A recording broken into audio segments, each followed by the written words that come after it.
through all of the turmoil of this season, Jordan Love has been consistent. Plus, more on how Jaire Alexander's suspension affects the game plan against the Minnesota Vikings. And we get you up to date on all the injuries ahead of a loser leaves town match, Packers-Vikings on Sunday Night Football. Let's do it.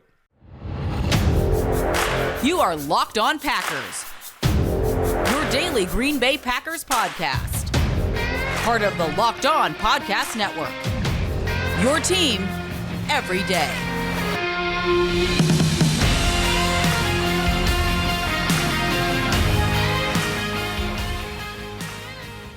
You are Locked On Packers, part of the Locked On Podcast Network, your team every day. I'm Peter Bukowski, and I cover the Packers for The Leap, a newsletter I would love for you to subscribe to. Follow me on Twitter, Peter_Bukowski. Follow the podcast on Twitter, Locked On Packers. Like us on Facebook. Subscribe to the podcast, iTunes, Spotify, Google Podcasts. Wherever you find podcasts, you will find Locked On Packers, the number one Packers podcast on the internet. And the show for fans who know what happened, they want to know why and how. Thanks to everyone who makes Locked On Packers their first listen every day. We hope you like starting your day with us as much as we like starting our day with you. And I want to thank our sponsors today, LinkedIn. LinkedIn is the best place to find qualified candidates that you want to talk to faster. Post your job for free at linkedin.com/LockedOnNFL. That's linkedin.com/LockedOnNFL to post your job for free. Terms and conditions do apply. Plenty to come on Jaire Alexander and more of the fallout from that as we work through this here.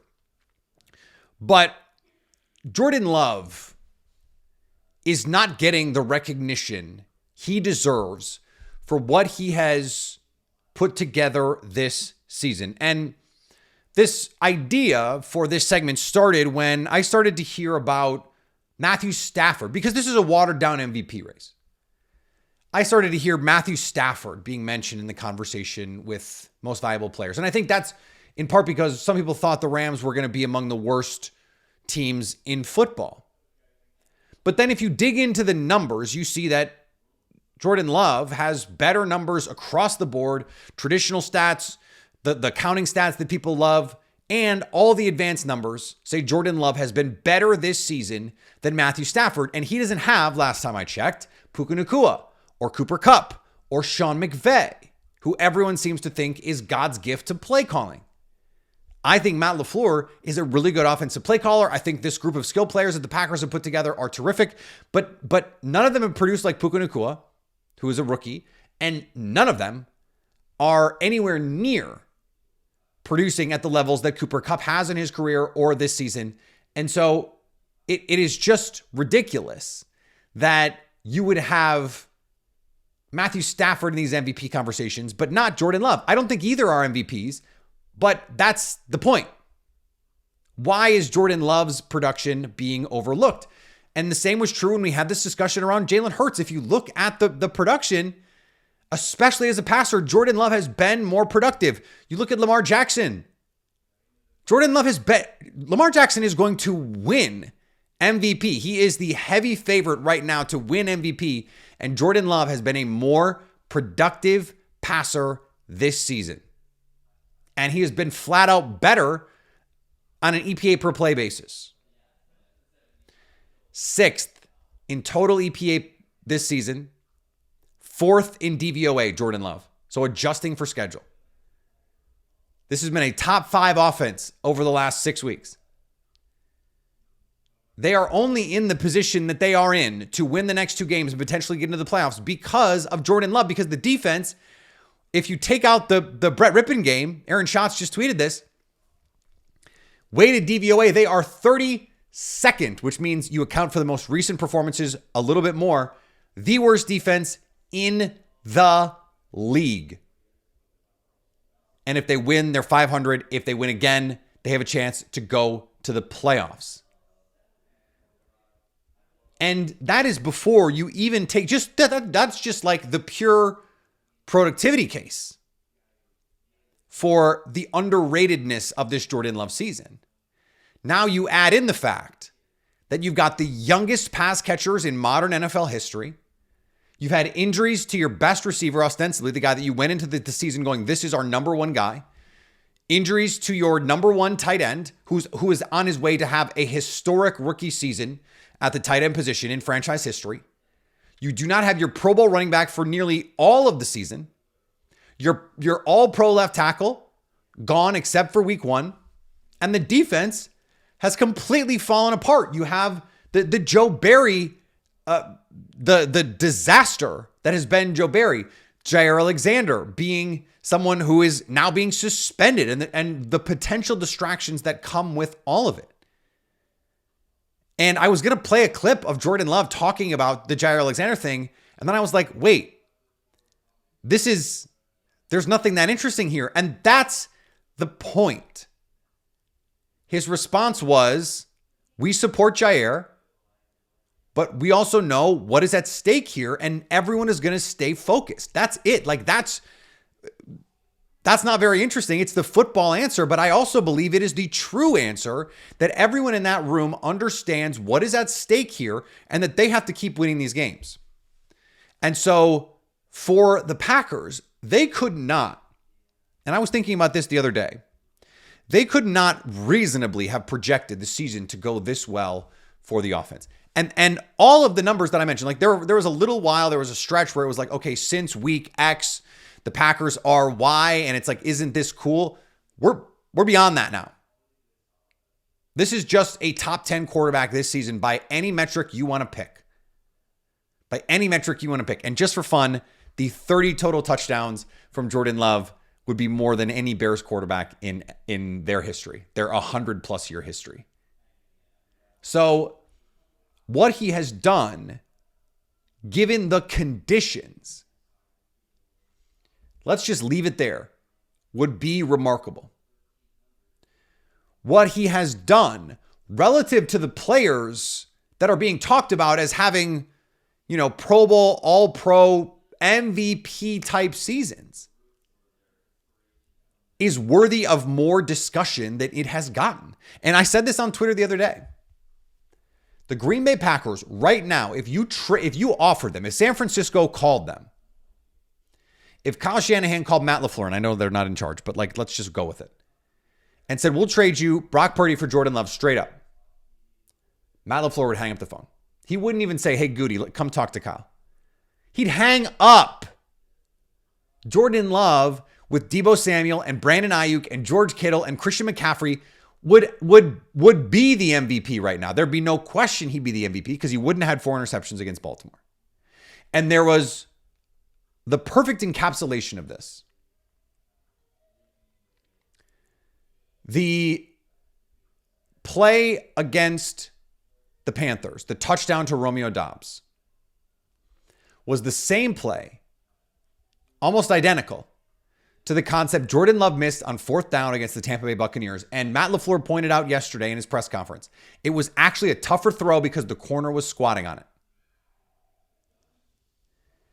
You look at the touchdown in that same Bucs game, so he misses the one to Jaden Reed. Then he throws the one, rolling to his right, throws the dot in the corner of the end zone.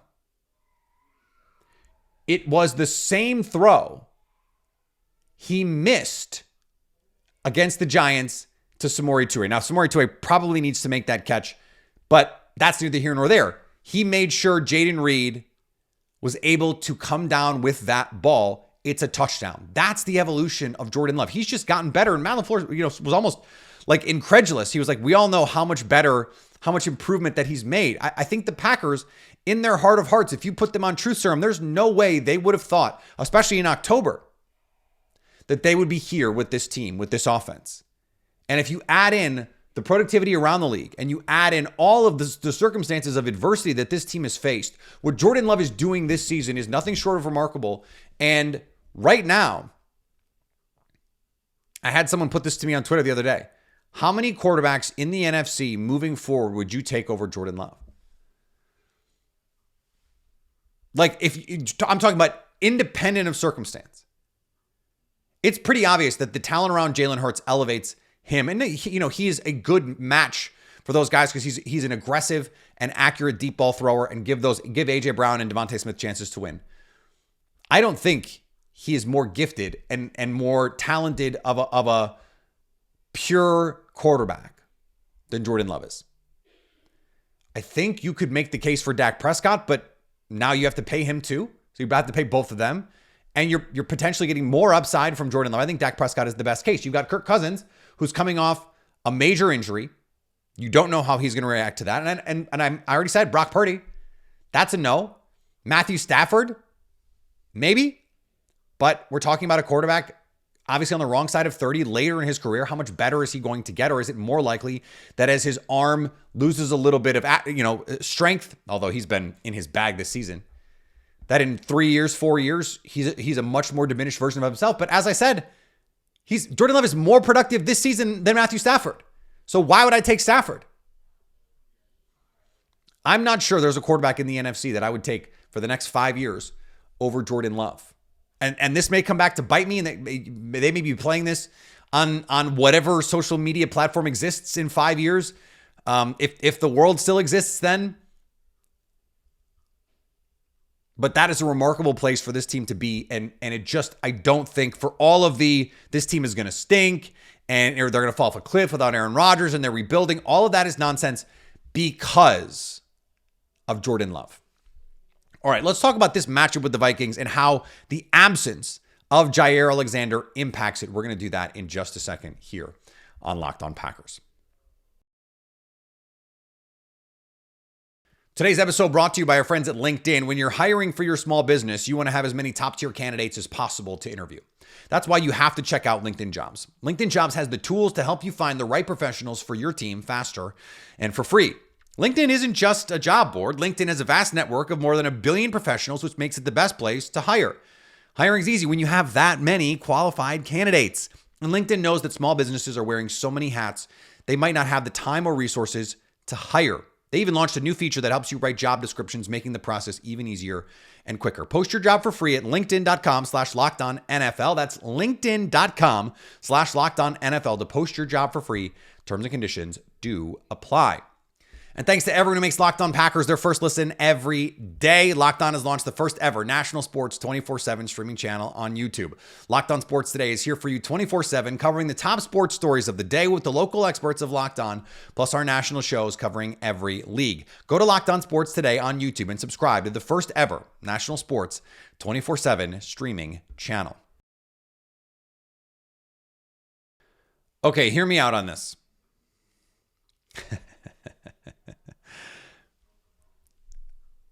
I think treating this matchup with now Jaren Hall, if it were Nick Mullins, it would be a little bit different.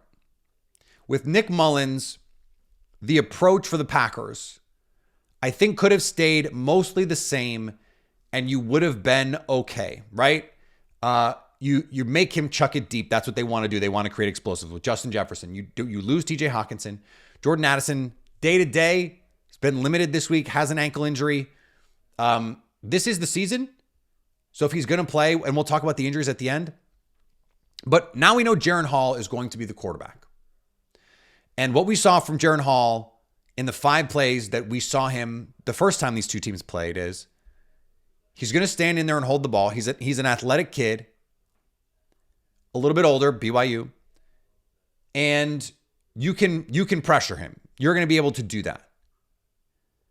So there is always this question with young quarterbacks, inexperienced quarterbacks, which he is.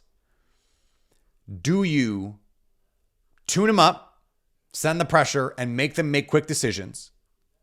Or do you rush for and make them read out concepts consistently? Now, I tend to be of the mind that with a young quarterback, I want to make them make reads.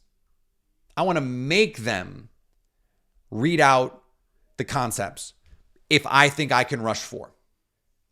And I think the Packers can rush for and create pressure against Jaren Hall. Now, the flip side of that is this Packers team has not proven in zone or in man coverage that they can hold up. And so that makes you wonder what the move is here. And I think that was true with or without Jaire Alexander. That's the interesting part. because I don't know how much the plan changes with or without Jaire Alexander. They have a lot of faith and confidence in Carrington Valentine. I think it has more to do with who plays. Now Matt LaFleur astutely pointed out, a little condescending for me to say Matt LaFleur, who's, has forgotten more about football than I would ever know, made an astute point.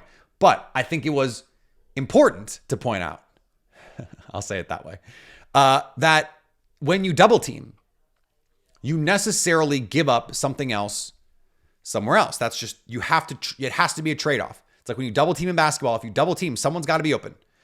Now that's not always how it works in football, because you can send safety help, shade to one side, and you're not always creating openings. Go back to a couple weeks ago when the Packers played Baker Mayfield. They shaded coverage consistently to Mike Evans.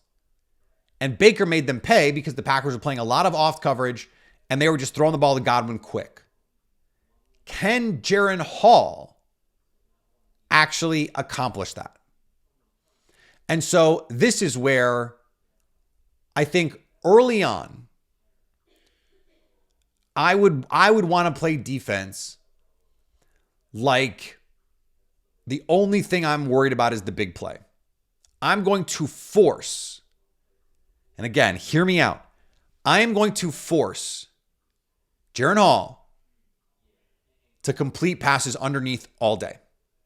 That is again, probably how Joe Barry likes to play normally, but it's also how I think you should approach this game, because I just don't think in his first NFL start, at home, prime time, raucous crowd, playoff spot on the line, make him go 22 of 26, 22 of 28, 24 of 30, throwing 5 yards down the field. I just don't think he's going to do it without making mistakes. And so I want to prioritize coverage disguise, which the Packers don't do a lot of. I want to prioritize the games that I want to run up front. And then on third down, I'm coming after him. That's when I'm sending pressure. Get the ball out of his hand quickly. And so this actually fits with the way that the Packers tend to want to play. The problem is that when the Packers have played this way over the course of the season, and this is just the fundamental problem with the Packers defense as it stands right now, is the approach is not actually a bad one. I continue to believe that if you can effectively play the two shell, it makes life, you have to be so consistent underneath. And I think if you're willing to play more cover two, which teams, this has been like the season of cover two. The Vikings play a bunch of cover two. Squat corners, which allows you to press the line of scrimmage so you can't just go quick game all day. Simulated pressure looks, and two high safeties so that you don't get beat deep. Well, the Packers are still getting beat deep. That's the problem. So going into the game and saying, don't get beat deep, it's nice in theory, but in practice, it's problematic. So then you have to have a counter. Let's say they start attacking. Now, I would sit in cover two all day. All day. Let Eric Stokes, and if you want to play some two-man on third down, go for it. But I'm playing two high safeties, and I'm playing my corners up.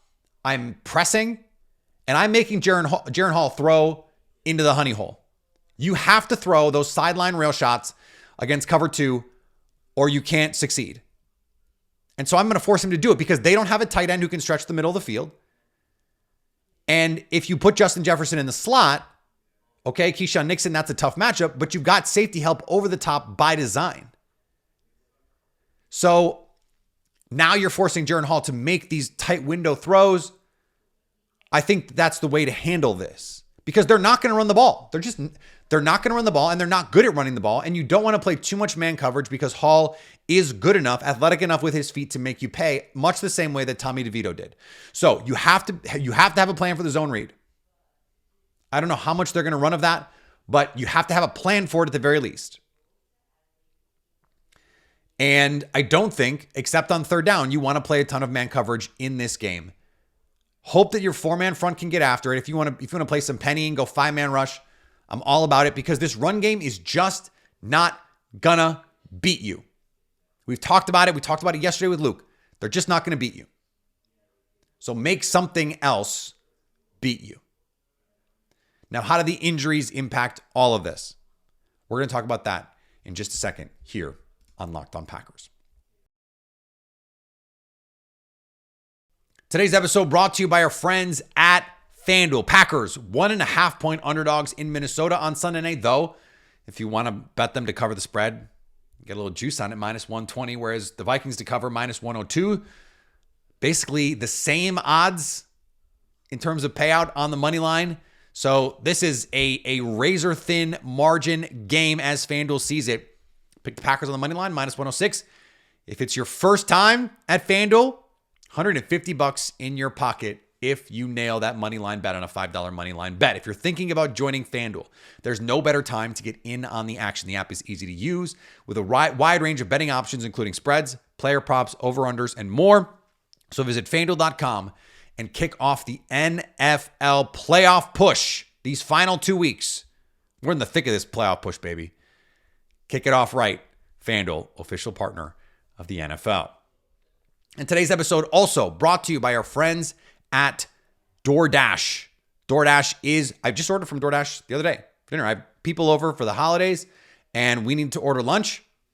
Bang. DoorDash gets me what I want quickly and easily. We ordered some Italian sandwiches, little prosciutto, little Italian combo, some mortadella. I mean, we were speaking of in our bag. We were in our bag and DoorDash made it happen. And you can make it happen on DoorDash. If you haven't tried it, what are you waiting for? You get 50% off up to a $10 value when you spend $15 or more on your first order. Download the DoorDash app and enter code LOCKED23 to get that promotion. Subject to change and terms do apply. Get 50% off up to a $10 value when you spend $15 or more on your first order. Download the DoorDash app and enter code LOCKED23. Subject to change and terms do apply. We don't have, as we sit here today, the final injury reports out. Dontavian Wicks did not practice the last 2 days, though he did apparently try to go back in the game on Sunday.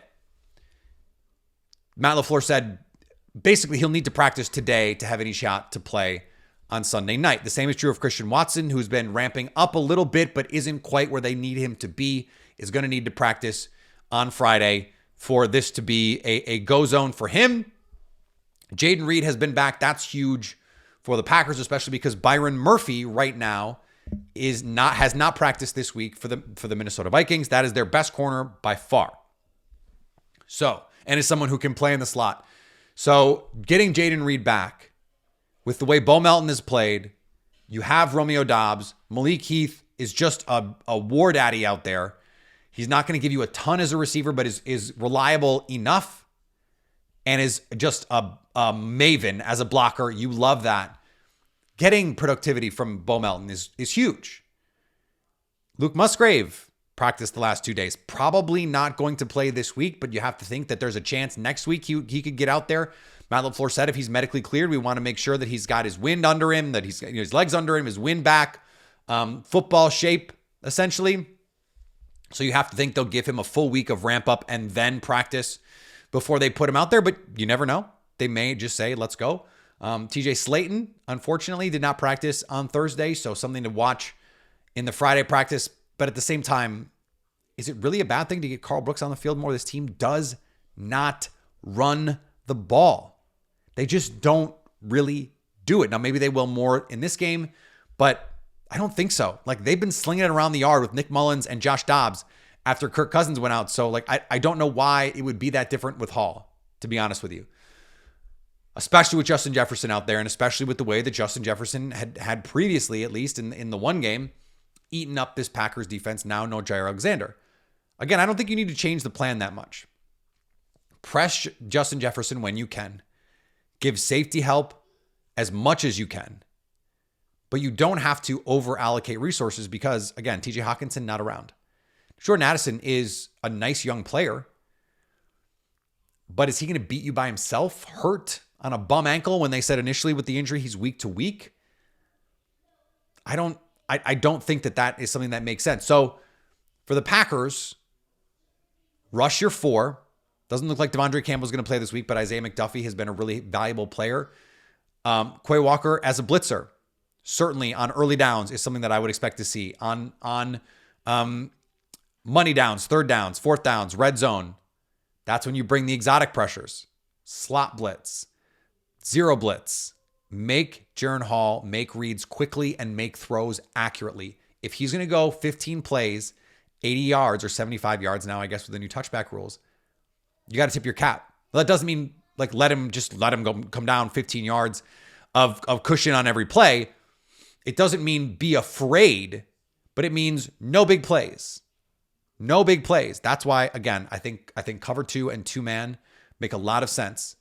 Now you can disguise it, show the 2 high, spin down into cover 3. The Packers do that occasionally. They have not traditionally disguised it very well.